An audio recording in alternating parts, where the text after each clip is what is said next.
research on, particularly with regards to treatments that might enhance the function of the mitochondria and enhance their and protect them from injury. So I think that is important. I don't think hyperbaric oxygen is the way to go, again, because it's an expensive and at best transient way to get more oxygen in the bloodstream. And there's also some evidence that oxygen can also, there has to be a happy balance and can actually increase stress to cells. So, but I think the mitochondria are really important. Two additional questions. Have you considered a multi-drug therapy aimed at T and B cell modulation? Well, we actually have such a drug. It's called alemtuzumab. It wipes out T and B cells, and the B cells come back first, and then the T cells.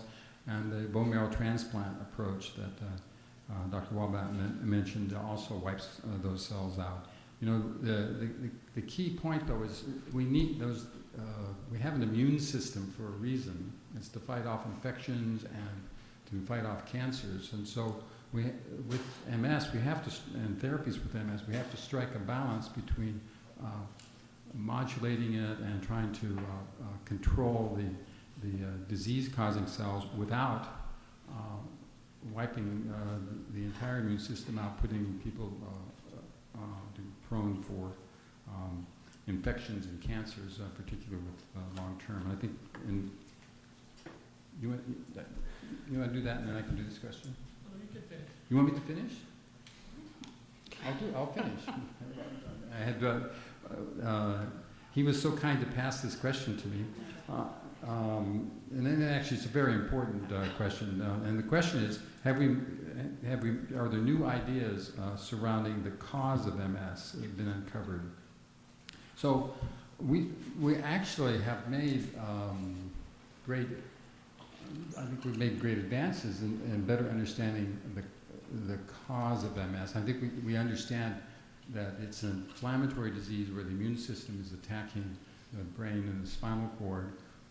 There's some debate about what's going on with the progressive phase of the illness, but I think there's increasing evidence that the immune system also is involved in that phase of the disease, but more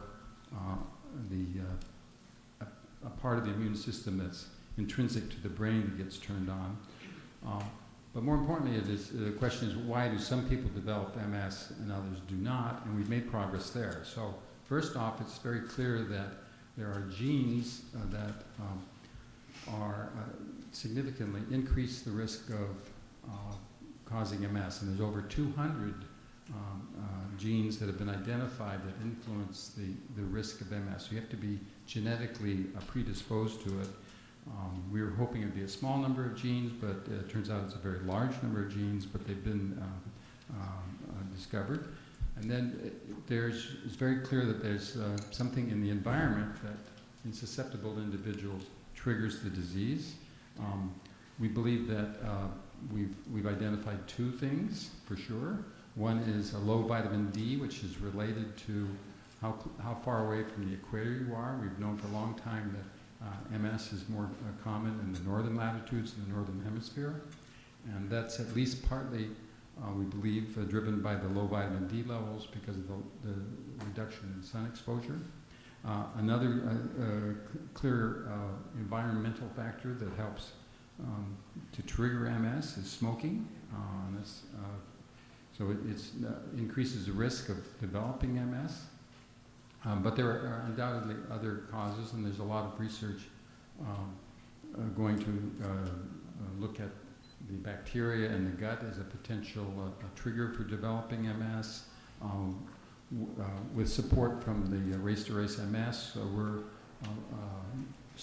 looking at a very unique herpes virus that spontaneously causes an MS-like disease in monkeys, and we're using fancy genetic techniques to search for a similar yet to be discovered virus in MS, and they're making progress in that. So I think we've actually made tremendous progress in better understanding why some people develop MS and others don't, but more research needs to be done. So, questions. We are overwhelmed by questions. Let me go through a few. Dennis talked about the relationship between the GI tract and MS, but this question is about infections of the GI tract and MS. Not so much of a relationship, but Dennis was talking about was the role of bacteria in the GI tract and the impact that it has on the immune system, the relationship with the immune system. So it's an area of research, nothing that we can use clinically at the moment, but this is a fascinating area of research, the relationship between the immune system and the bacteria that we have in our GI tract. You mentioned also about vitamin D and the impact of vitamin D, not only maybe to reduce the risk to get the disease, but also once you do have MS, there's some data, there will be more data about this, but the impact of vitamin D, and then what we can see on MRI, for instance, with reducing the number of lesions on MRI and reducing the number of attacks in children. Emmanuel can talk about this. Emmanuel can also say a little bit about, she's close to this program, the biotin study. You've been quiet. Maybe you can say a few words about biotin in MS, Emmanuel? So I'll add something because on the topic of vitamin D, I had a question. Could you elaborate on the theory of vitamin D equivalent to Copaxone? I'm not sure exactly where this is coming from. It may be coming from the fact that when we study the level of vitamin D in the blood, patients, for each 10 nanogram increase in the blood level, there's a 35% decrease in the risk of relapse. So 35% decrease in the risk of relapse would be the ballpark of the prevention of relapse with Copaxone and interferon. So maybe that's where it's coming from. But I don't think these are equivalent at all because they work through very different mechanisms. So, and also it's unclear yet whether vitamin D supplementation truly decreases the risk of relapse. So trials are currently testing that. So Dr. Peltier was asking me about the high-dose biotin study. So I don't know whether he's asking me that. Maybe because it was a French study. That's correct. Okay. I kind of knew there was a French twist somewhere. So this is a study that has been done in France and England. So there were two trials actually that have started to look at the benefit of high-dose biotin. So biotin is a vitamin that people sometimes take for their hair or their nails. But these studies actually are using much bigger dose, 30 or 50 times what people would take for their nails or their hair. And they actually looked at two things. The first study focused on patients with progressive MS, and it was a 1-year-long study and looked at whether high-dose biotin compared to placebo had an impact on progression of disability. And the answer was that there was actually decrease in the progression of disability in the patients who were on high-dose biotin, but there were also some patients who improved when they were on high-dose biotin. What was interesting is that the rate of effect that was detected in the study was only after 3 full months of treatment. So when patients were taking the medication, typically the first 3 months there was absolutely no benefit, and then there's a benefit that started to be seen in some patients after 3 full months of treatment. So there was a second trial that was done in patients who had previous optic neuritis, and there was no benefit seen in that study in terms of promoting repair of old scar. So what that study is, those studies have taught us is that there's probably not an effect on remyelination, but we think it's maybe more an effect at the metabolism level of nerve cells. So probably an impact, but this is still being tested in animal models, probably an impact in mitochondria that Dr. Bourdat mentioned earlier is a small set of the cells that are the energy factories in the cells, and we know there's dysfunction in MS. So that was that for high-dose biotin. Thank you. do you have some other questions you need to answer? I do. All right, and Okay. Dr. Calabrese has some. Okay. So, I'll just go through a few quickly. So if a person with MS can't handle an MRI, what's the next best way to check for additional lesion activity? So it's a great question. Some people are very claustrophobic. In our community, we have open scanners, so if you can't get in one of those really tight ones, there are open scanners. The pictures are not quite as good, but that might be one alternative. Another imaging device that we've spent a lot of time looking at is something called OCT, or optical coherence tomography, which takes a picture of the back of your eye. It's like going to an eye doctor, we published some papers showing that it doesn't detect new lesions, but it can actually be a useful way of determining how healthy the nerves are in the back of your eye. And it turns out that the changes in the back of the eye mirror what are happening in the rest of the brain, so that OCT may start to have some application in monitoring the disease. There's a question about whether going to high elevation causes more red blood cells as a benefit in MS. No, that's a normal response to low oxygen, but when you come back from high elevation, the cells go away, and there's no evidence that is beneficial in MS. Does heat exacerbate MS symptoms?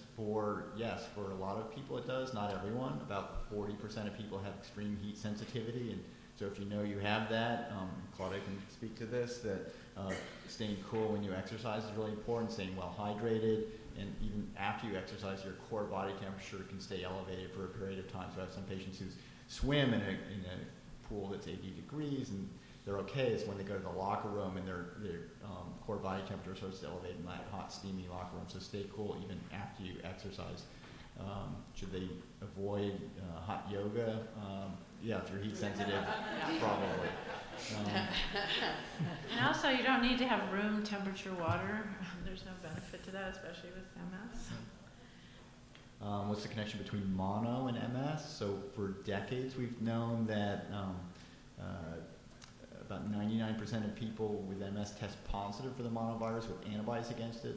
The problem is that 95% of the population also has antibodies against it, so it doesn't become super useful, but it led to some theories that maybe mono was a trigger to people who had genetic predisposition to over-respond to infections, and the monovirus has parts on the viral protein that look like myelin basic protein, so it may be a case of mistaken identity when people who are genetically predisposed get the monovirus. They mount an immune response, and then as the virus becomes dormant, those cells go around looking for things that look like the monovirus, and myelin may be one of the things that the immune system can get confused with. So it's thought to be a possible trigger, not proven, but there, as you heard from Dennis, the family of viruses that the monovirus is in has been associated with animals getting a spontaneous MS-like disease, at least in monkeys.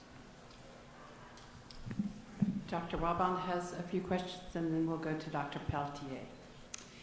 So one of the questions is, if you have children ages 2 to 16 and you have MS, what are your thoughts on vitamin D for children? What level should children have?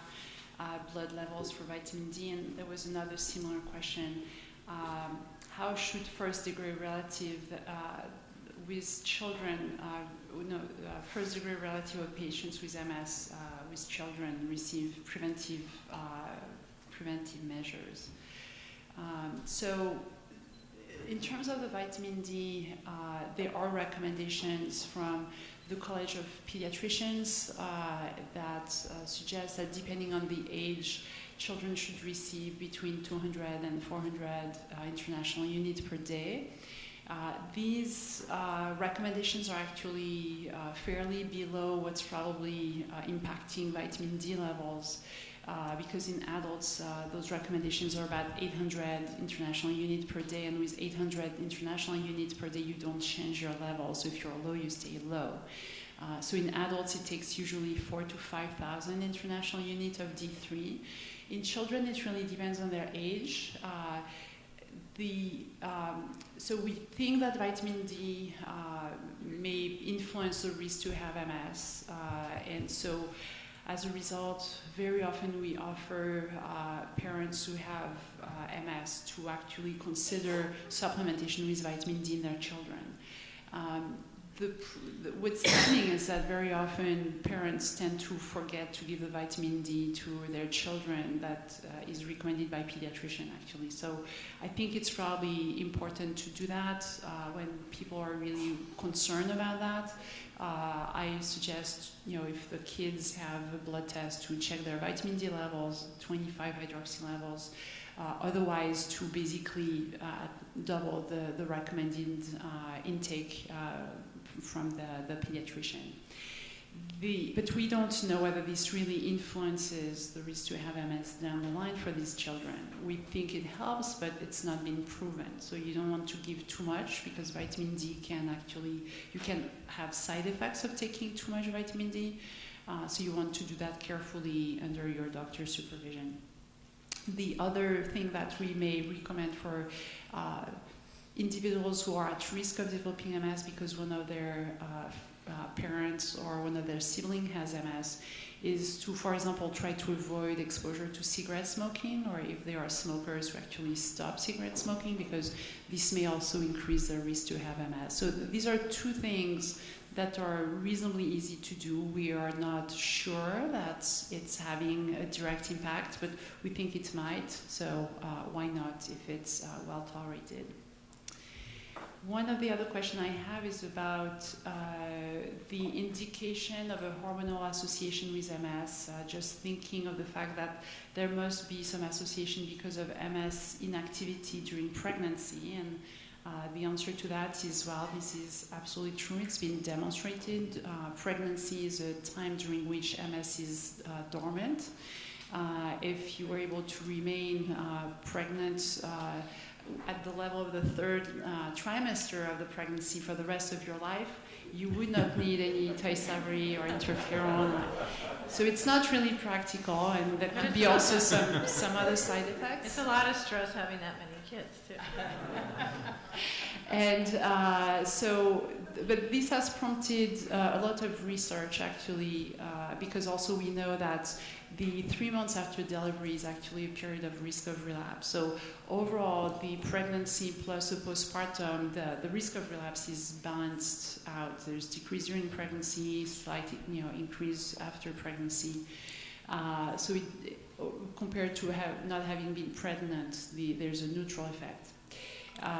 There's been a lot of research on what are the hormones of pregnancy that may be relating to protection from relapses. I think the jury's still out. There was a trial led by Dr. Voskul at UCLA that looked at estriol, which is one of the pregnancy hormone, and I think that this study really questioned whether there was an effect, but I think that that is not clear. I think that a similar study would have to be repeated to confirm whether there's an effect or not. The hormones also can have a negative impact on your health in general. So, for example, in that trial, women had to have a very strict OBGYN supervision because you can have a small increase in the risk of uterine cancer, for example. So, when what's really more, I think it's interesting for the concept and also trying to develop drugs that could influence some of the hormonal receptors, but not in all the organs, because now you can design drugs that will affect mostly hormonal receptor in specific tissues, but not others. So I think it's a great avenue of research. Another question was, are there currently clinical trials for stem cell use in MS patients? And the answer is yes, there are. There are some of the bone marrow transplant kind that are ongoing at different centers, mesenchymal stem cells, and also some of the trials with progenitor cells that are being administered, but there's much less of those ones because they are more complicated to develop, and there's also much less safety information about those, but clearly an active avenue of research. Another kind of challenging question. Some of you guys have really great and challenging questions. So this one, I'm not sure I can totally answer, and I'm not sure anybody on this panel can totally answer. So what is the length of the drug test for efficacy? Generic for Copaxone was tested for 3 months against placebo plus Copaxone, and shown effective, but not all known. MS is a slow-moving disease. How can we be more confident that in the drug testing? So this is a big topic in the world of developing new treatments for MS. Typically in relapsing remitting MS, we think that trials should be at least 1 year. I mean, it depends if you want to just have a proof of concept of the possible efficacy of the medication, in which case we can do trials for 6 months, and then we have enough information of a hint of an effect, mostly at the level of the MRI. For drugs that are about to be put on the market, we require that they have been used for at least 2 years in relapsing remitting MS. Part of that is because that's how long it takes to see an effect, especially now we have to compare new drugs to existing drugs, so it means the trials have to be bigger, sometimes a little longer. And then, of course, in progressive patients, the trials have to be longer in general, so probably at least 3 years. So in the case of testing a drug for 3 months that is a generic for another drug is actually tricky, because in 3 months, especially with a drug like Copaxone, you cannot have really clear efficacy demonstration in 3 months. You also don't have any clear biomarkers in the blood that show changes in level of some proteins that could reflect treatment with Copaxone. So I think that I would just rely on the FDA basically authorizing these medications in terms of them feeling comfortable with that. I think the generic issue is going to be a big issue in the next few years, because there's going to be more and more drugs for which there will be generic that will be made. So for some it's easy because you have very clear biomarkers. For example, if you take the example of rituximab, you can track the B cell counts in the blood. But for some other drugs, you don't have clear biomarkers. So clearly, short studies cannot confirm the efficacy of the drug. And last questions I have, what are long-term effects of fatigue-related drugs like Nuvigil, Provigil? While these drugs help with my symptoms greatly, do I need to give my brain a rest? Is it bad to rely on these drugs? Also, do they affect fertility, pregnancy? And so the answer is there's no long-term effects that are known, so there's no need to take a break. And there's no known effect of these drugs on fertility and pregnancy, and no known effect of MS on fertility and pregnancy. Thank you, Dr. And Dr. Peltier, we're going to end with you. Oh. Are there many more questions? He's got a lot of questions I do. about ocrelizumab. Okay. I do. And Maybe we're going to have to speed this up. speed this up. I'll start with the question here. Is it likely that any treatments for primary progressive MS will work with secondary progressive patients, secondary progressive MS? So sometimes we make things complicated in research, and we put these labels, primary progressive MS. I did say there was about 10-15% of our population patients with MS. Secondary progressive MS is different.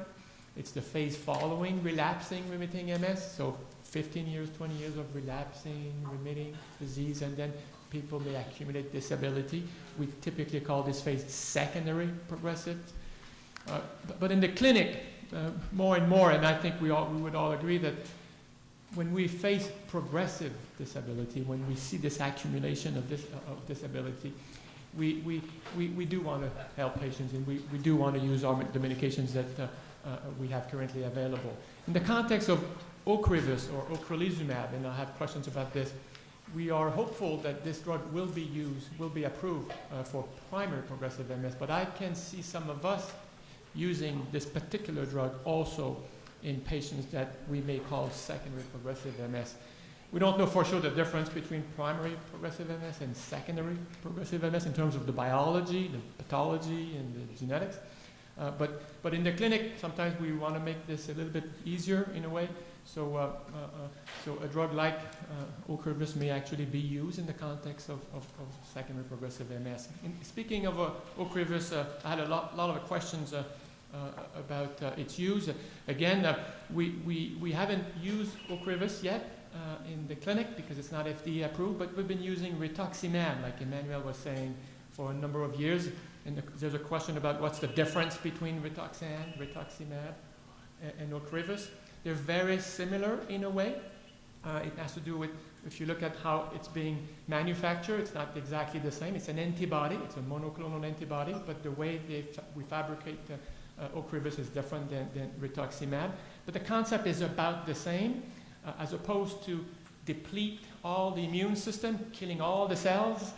It touches one specific subtype of cells, the B cells, and just like Dr.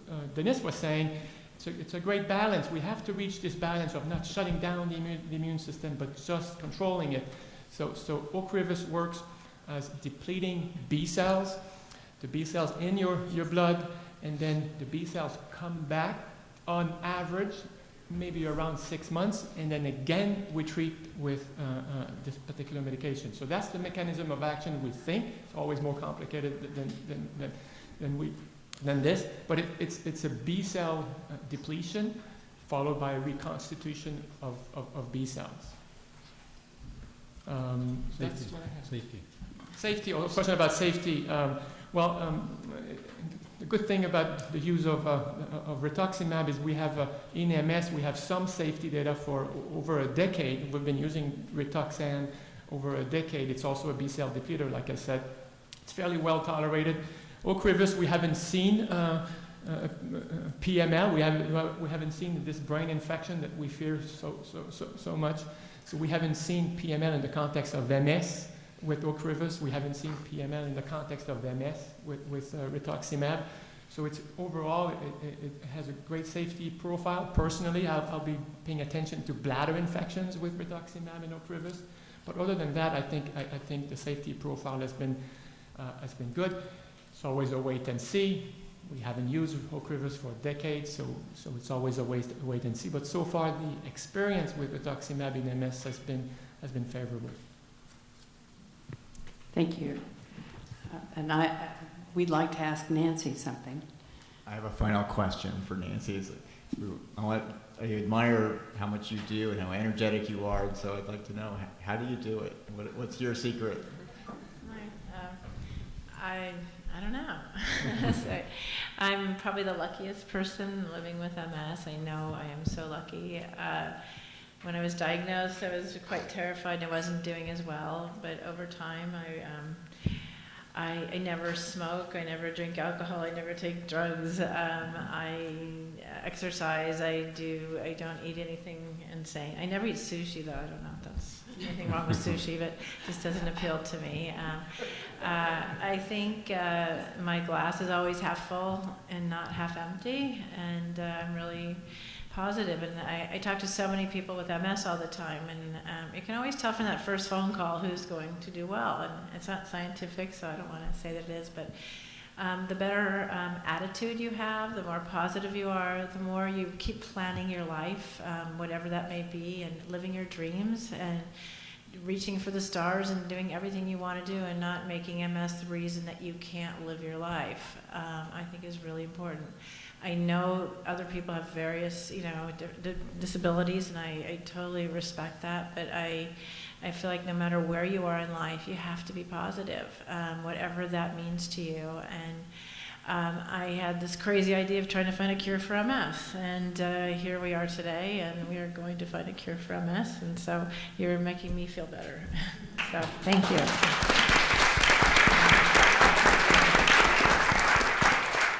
I also really, really, really want to thank all of you for coming, and I really want to thank Genzyme, who is here and giving out the most amazing party favors today, by the way, for underwriting all this conference. And if you get these really great portfolios to write on, they're amazing, and all the other things. They have 2 great drugs on the market too, Aubagio and Lentrada, and we're so grateful for them for underwriting it and bringing us here today to do this as well.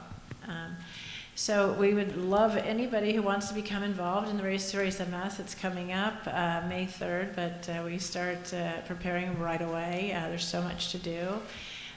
Anything that anybody can do on any level is so welcome. We really are so grateful for anything, any type of donations, your time, your talent, auction items, your physical labor, anything that people want to do. We would really love to hear from you. we can't wait till we don't have to have this anymore. So hopefully that will happen in the near future. So thank you all for doing everything that you're doing. I love listening to all the questions, all the answers. I remember so clearly when we did this our first year in Aspen, and there were so many questions and there was no answers.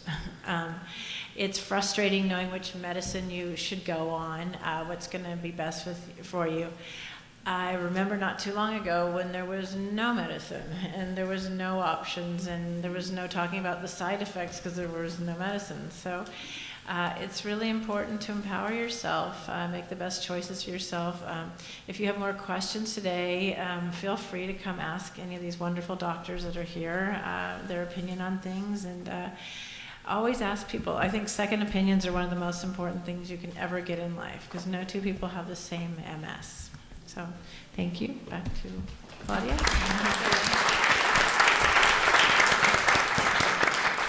Thank you, and that concludes our panel today. Please save the date. The Race to Erase MS Gala is May 5th, Cinco de Mayo, and on May 6th we will have another wonderful forum to present to you. See you then. Thanks.